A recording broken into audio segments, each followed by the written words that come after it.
Ladies and gentlemen, here's another intriguing session from Insights from Inside by iGCB. Today we are joined by a special guest, Rajesh Saxena, CEO iGCB Intellect. So Rajesh, we really are very happy to have you here and looking forward to our discussion today. Thank you, Mithu, for having me. Great. So Rajesh, just reflecting on the career that you've had, you've stayed in 5 countries across the globe, delivering promises that the market needs. I spent 10 years with Citibank in India, and then I had an opportunity to go and work in multiple markets with Citi.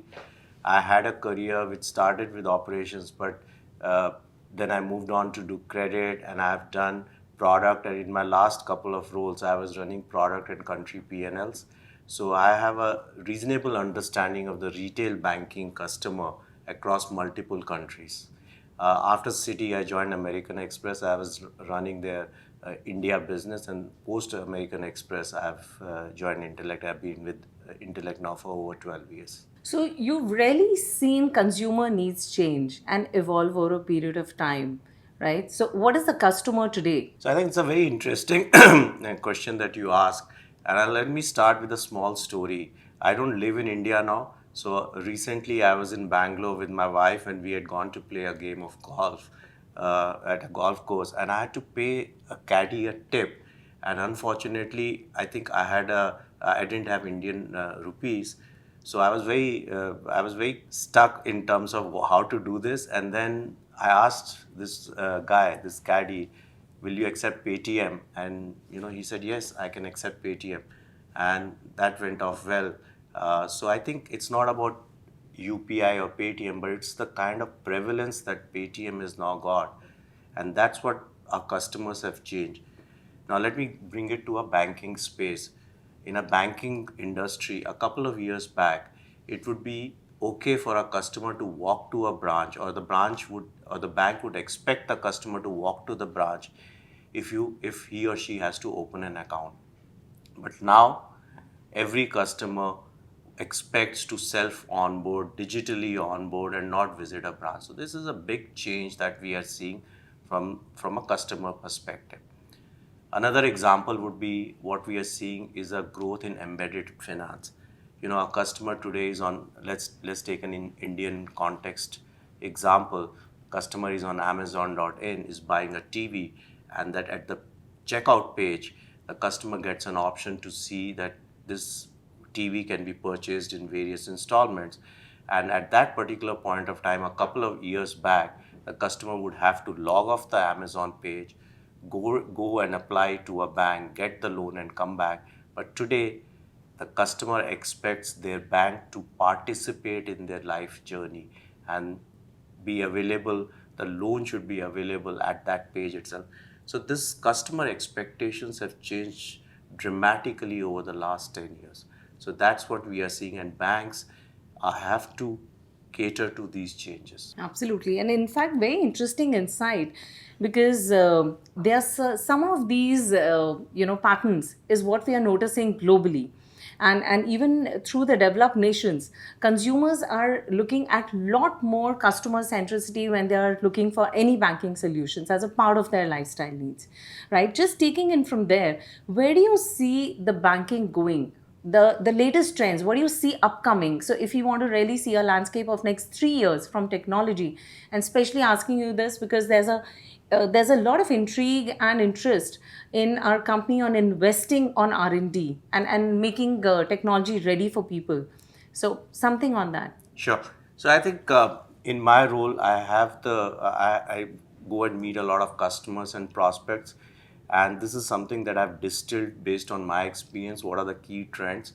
So I think the first trend that I find in the next couple of years, which is going to be very important, is that the banks are seeing hyper competitiveness, right? With digital banks coming in and other players coming into their space. So they're seeing hyper competition. What we are seeing and what we are hearing from the banks, CIOs, CEOs, digital heads, and retail heads is that contextual experiences and composable experiences are very important. It's very important for me to have an experience which might be different from the experience that I want to have. Absolutely. So I like it my way. yeah, your way, your solution, right? So that is becoming a key need from a customer perspective. The second key need is, as I talked about, the competitive space in which the banks are operating. Banks are looking at seeing how they can expand their addressable market, how they can go from a bank into an ecosystem play, right? And how we can address, how can they get, for example, acquire customers through third party affiliates, through websites, etc. So ecosystem play is becoming a very important play. So it's no longer that banks only want to play in their field, they want to be a part of the ecosystem. So that's the second trend that we are seeing. The third trend that we are seeing is really about cloud adoption. And what we are seeing in terms of scale, in terms of security, and also the regulators now agreeing to allow public cloud being there, we are seeing more and more banks open to going into cloud. And that has a significant impact from a technology perspective, because now if you are on public cloud, your technology has to be very different from what it has been before. So that's the third trend that we are seeing. The fourth trend that we are seeing is really about ESG. It started with Europe a couple of years back, where ESG was becoming important, and now we are seeing this as a more of a global phenomena. Most of our customers, most of our banks customers are looking to be net zero customers. They're looking at green products, green deposits, green credit cards. So there is a market opportunity where the bank's customers are looking to be ESG from a net zero perspective. The fifth trend that we are seeing is really about regulations. We are seeing most of the regulators in multiple countries globally are becoming very, very strict about privacy, things like customer privacy, data privacy. Now we also hear that EU is coming up with the AI Act. So regulation is becoming very important, and banks have to really cater to this regulation, and the old technology stacks that they have are not amenable to this very fast changing regulation. So that's the fifth trend that we are seeing. And the sixth trend is really about disruptive technologies. A couple of years back, we all know about generative AI, how generative AI has come. There are a couple more technologies that we have to watch out for. It could be 5G, it could be quantum computing, it could be blockchain, wearables, etc. So some of these technologies that we have to watch out for and see how they develop. So these are the six broad trends that we see in the next couple of years. And I think it's a very interesting bit, because I think these conversations have been happening now for last couple of years, and every bank is skeptical of how they can bring in these technologies and be ready for future. So at IGCB, are you doing anything to make it more adoptive? Can banks now actually start having conversations with you to make it a reality for how they are evolving the banking space? Sure. I think let's take an example. Let's talk about generative AI, right? So what we do in this solution is that when an SME customer gives an SME customer to be underwritten has to give a lot of documents. We have this capability of being able to read the documents. We have the capability of ingesting the documents. We have the capability of improving on this document, all done through generative AI. And then we also have the ability to fetch data from external sources, make sure that this is trusted data, sentiment analysis, and basically do a co-pilot. So what we have really done as a technology is taken the generative AI but applied it in a banking use case, and that's something that our customers can now start using. So rather than investing in generative AI, they can use this use case and take this as an example. The second example that I would like to share with you is, I think I talked about the need for the banks to change their technology stack, because these trends that I talked about earlier require you to change the stack to be on the latest stack. And one of the biggest fears that the banks have is, I have a core banking system. and I have millions and millions of customers sitting on that, how do I change without having the risk of losing data? So I think for that technology in one of the large tier one banks, what we have done is we have created a coexistence strategy wherein the customer, we have a old legacy system and we put the new legacy and the new system, and we create a bridge, and therefore we are able to take care of the data migration. So I think some of these improvements that we now have in technology can help the banks to take that next leap forward and really look at how they can serve their customers better. So just moving on, and we've spoken about technology, just to talk about IGCB's competitive edge, or what is it, what is the need of the market that we are able to address better? Sure. So I think from an IGCB perspective, I think a couple of years back, we took the decision to modernize our architecture. I think we now have what we call as an EMAC.ai architecture. Just very quickly, EMAC.ai, E stands for events, M stands for microservices, A stands for APIs, C for cloud, H for headless, with embedded AI into a platform. So we went into that architecture. I think it's the latest cloud native architecture that we have, and it's important to note that many of our peers and our competitors will also say they have a similar architecture. But as we say in design thinking, the last 2% is the really the 200%. What we have done here, the quality of APIs, the quality of events, the documentation, that makes a difference. So I think one of our competitive strengths from an iGCB perspective is the architecture, and the last 2% that I talked about from this architecture perspective. The second thing that is very unique about our company is we only do financial services, and we've been doing it over the last 30 years.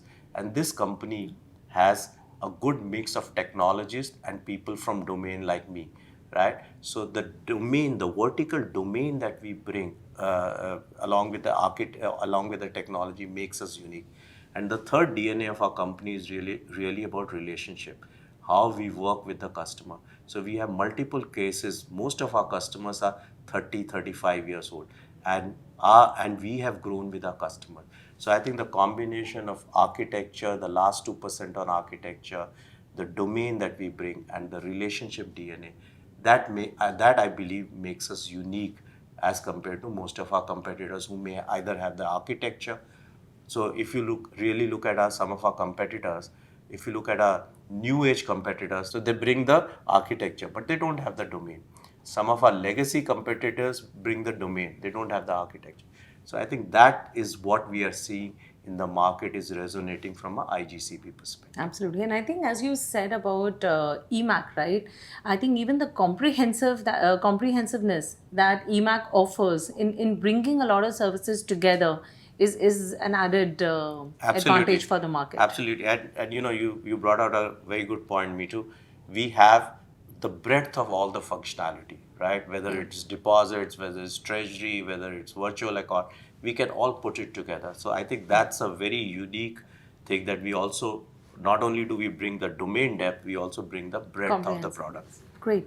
So and just moving on to and taking a lead from customer centricity and the relationship that you're talking about, you keep throwing out a challenge at all of us, right, of meeting the maximum number of customers through the year. I think, and you take the bar way ahead. You've met more than 100 plus customers over the last just 1 year, right? And you've traveled across 52 countries, not just in 1 year, but I think over the years, right? So I think the kind of diversity and culture that you're trying to create at iGCB and influencing and actually inspiring all of us to lead that path, why don't you share that with us a little more? So I think first thing is that in the last 1 year, I had it's not 100 customers, it's 100 customers and prospects put together. But I think you talk about diversity. I think the way our company is evolving over the period of time, we are an Indian company, but now we have a global footprint. So as we get into a global footprint, right, it's very important for us to become and think like a global company. So we do work and business in many countries outside India. And many countries are as important now to us as India is. We started with India, but now we have grown across the globe. So it's very important for a global company, and if we have global ambition, to have people who understand. So culture, global. So we are looking at hiring global culture, people who come from various other backgrounds, and we are also looking at gender diversity. So I think diversity is a very important business need for this company as we grow, and that's why this is my personal focus, is to say how can we improve global diversity if we have to really become a serious global player. Absolutely. And I think we already employ 21 That's nationalities right. across the countries that you're present in. Great. Thank you so much, Rajesh. It was a really great conversation, and it was lovely to have you on for our podcast. And thank you, ladies and gentlemen, for staying with us till the end. And keep watching this space for a lot more insightful and intriguing conversations with leaders at iGCB.